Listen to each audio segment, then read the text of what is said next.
পবিত্র রমজান ও ঈদ উল ফিতরের টানা ৪০ দিনের ছুটি শেষে আজ থেকে খুলেছে দেশের প্রাথমিক থেকে উচ্চ মাধ্যমিক পর্যায়ের সব শিক্ষা প্রতিষ্ঠান। গেল বৃহস্পতিবার সরকারি ছুটি শেষ হলেও শুক্র ও শনিবার সাপ্তাহিক ছুটি থাকায় আজ সকাল থেকে শুরু হয়েছে শ্রেণী কার্যক্রম।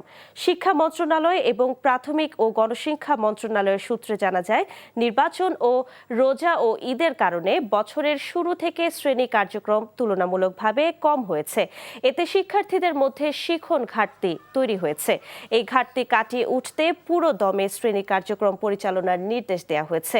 এই শিখন ঘাটতি পূরণে ক্লাস শুরুর পরবর্তী 10টি সাপ্তাহিক ছুটির শনিবার দেশের সরকারি প্রাথমিক বিশ্ববিদ্যালয়গুলোয় পাঠদান চলবে। 200-র বেশি সার্ভিস ও ফিচারে লেনদেনের সব বিকাশ অ্যাপে সম্ভব।